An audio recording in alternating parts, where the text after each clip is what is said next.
Hello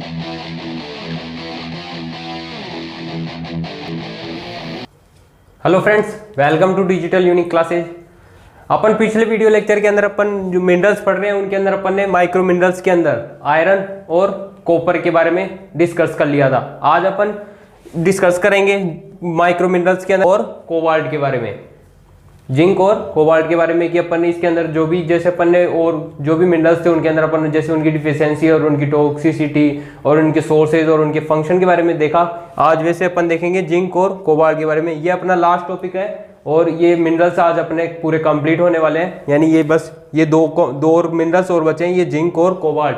आज ये complete हो जाएंगे, फिर अपन नेक्स्ट जो वीडियो लेक्चर क्लास लेंगे उसके अंदर अपन नए टॉपिक स्टार्ट करेंगे। तो अपन पहले बात कर लेते हैं जिंक के बारे में। जो अपनी अडल्ट ह्यूमन बॉडी है उसके अंदर जिंक प्रेजेंट होता है 2 ग्राम, ठीक है। अब ये कहाँ का प्रेजेंट होता है जिंक? ये अपने जैसे प्रेजेंट होगा जैसे बोन के अंदर, टीथ में, और जो अपनी पैनक्रियाज है उसके अंदर, और अपना जो लीवर और जो अपनी प्रोस्टेट ग्लैंड है उसके अंदर ये प्रेजेंट होता है जिंक, ठीक है। अब अपन इसकी बात कर लेते हैं आगे फंक्शन के बारे में, इसका क्या क्या फंक्शन है। देखो इस दोस्तों, इसका जो फंक्शन है वो है जो भी इंसुलिन है उसको क्या करता है, सिंथेसिस करता है कहाँ पे, पैनक्रियाज में। जो इंसुलिन होता है उसको सिंथेसिस करता है पैनक्रियाज में। और सेकंड वर्क है इसका फंक्शन, जिंक में कई एंजाइम होते हैं, यानी जिंक में कई एंजाइम प्रेजेंट होते हैं। कौन कौन से हो गए, अपन एग्जांपल ले लेते हैं, जैसे एल्कलाइन फॉस्फेट हो गया, और कार्बोनिक और एंड हाइड्रेट हो गया, कार्बनिक एंड हाइड्रेट हो गया। और जिंक क्या करता है, हेल्प करता है कि इसके अंदर वुंड हेलिंग में, यानी कोई भी घाव हो जाता है ना उसको भरने के अंदर जिंक हेल्प करता है। और करता है मेंटेनेंस रखता है अपने जो नॉर्मल जो भी कॉन्ट्रैक्शन है उसके अंदर, यानी मेंटेनेंस रखता है नॉर्मल जो भी कॉन्ट्रैक्शन होंगे उनके अंदर। अब अपन इसके सोर्सेज देख लेते हैं, इसकी क्या क्या सोर्सेज होंगे। सोर्सेज जैसे इसके मीट हो गया, एग हो गया, लेग्यूम हो गए। लेग्यूम जितने भी प्रकार की जो भी अलग अलग प्रकार की जो भी दालें हैं उनसे अपने को जिंक मिल सकता है अच्छी मात्रा के अंदर। और जैसे कोई मिल्क हो गया, मिल्क प्रोडक्ट हो गए, यानी सबसे ज्यादा तो लेग्यूम्स है इसके अंदर जिंक के अंदर, कि जिंक अपने को लेग्यूम्स से प्राप्त हो सकता है। यानी हर प्रकार की दालें यूज करेंगे तो अपने को जिंक की आपूर्ति पूरी हो जाएगी। अब अपन इसकी देख लेते हैं डेली की जो भी रिकमेंडेड है अपनी जो पर डे जिंक की जो भी अपने को वो चाहिए, यूज कितना चाहिए डेली का।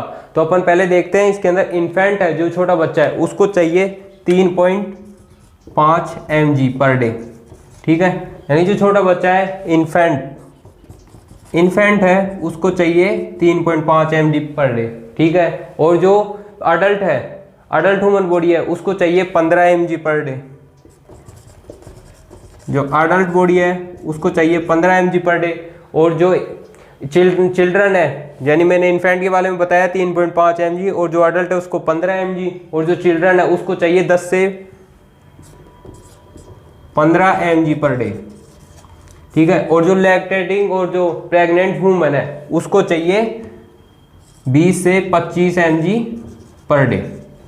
ये इसकी आरडी हो गई, यानी recommended daily announces per day इतना यूज जिंक लेना चाहिए, यानी अपने को जिंक इतनी मात्रा में पर डे लेना चाहिए। अब अपन इसकी डिफिशियंसी देख लेते हैं। देखो इसकी डिफिशियंसी क्या है, अगर इसकी अपनी बॉडी के अंदर जिंक की कमी होगी तो इसकी डिफिशियंसी एक यही है कि अपने जो भी वुंड हेलिंग हो गई, यानी कोई भी घाव हो गया वो क्या जल्दी से नहीं भरेगा, बहुत टाइम लग जाएगा उसमें। और इसमें क्या होता है, एक भूख कमी हो जाती है, यानी लॉस ऑफ द ओपेटाइट। ओपेटाइट का मतलब है कि भूख में कमी आना, यानी भूख भी कम लगने लग जाती है। और पुअर ग्रोथ, यानी ग्रोथ भी अपनी ऐसे कमजोर हो जाती है, अपनी जो बॉडी ग्रोथ है वो भी रुक जाएगी।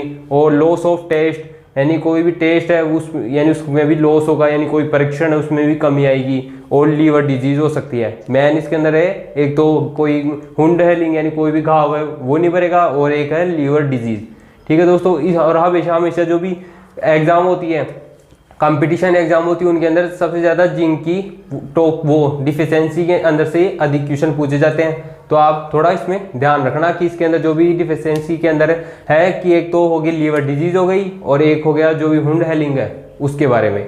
तो अब अपन नेक्स्ट बात कर लेते हैं कोबाल्ट के बारे में। तो फ्रेंड्स कोबाल्ट में देखो जो भी अपनी ह्यूमन बॉडी है, यानी अपनी जो अडल्ट ह्यूमन बॉडी है उसके अंदर ये प्रेजेंट होता है 2.3 mg, यानी अपनी ह्यूमन जो अडल्ट ह्यूमन बॉडी है उसके अंदर प्रेजेंट होता है कोबाल्ट 2.3 mg। और जो ये मेनली कहाँ का प्रेजेंट होता है, ऐसे देखते हैं अपन इसकी मेनली कहाँ का प्रेजेंट है। मेनली ये प्रेजेंट है जैसे लीवर के अंदर हो गया, किडनी के अंदर हो गया, हार्ट में हो गया, और जो अपनी बॉडी के अंदर जो भी अदर टिश्यू है उनके अंदर कोबाल्ट प्रेजेंट होता है। अब अपन इसकी देख लेते हैं फंक्शन, इसका क्या क्या फंक्शन है। इसका फंक्शन है ये कॉन्स्टिट्यूशन करता है किसका, B12 का, B12 है, विटामिन B12 का। और ये काम करता है कोबाल्ट किसके लिए, कोफैक्टर एंजाइम्स के लिए, यानी अपनी बॉडी के अंदर जो भी एंजाइम्स है और उनके जो कोफैक्टर्स उनके लिए काम वर्क करता है। अब इसके अपन सोर्सेज देख लेते हैं, इसके सोर्सेज क्या है। इसके सोर्सेज लीवर है, किडनी है और विटामिन B12 है। अब अपन इसकी RDA देख लेते हैं, पर डे कितना यूज लेना चाहिए। पर डे लेना चाहिए 1.2 mg per day, 1.2 mg per day use लेना चाहिए कोबाल्ट, यानी RDA की है। और अपन इसकी अब डिफिशियंसी देख लेते हैं। इसकी डिफिशियंसी है प्रीनॉन्सियंस एनीमिया, यानी प्रीनॉन्सियंस एनीमिया।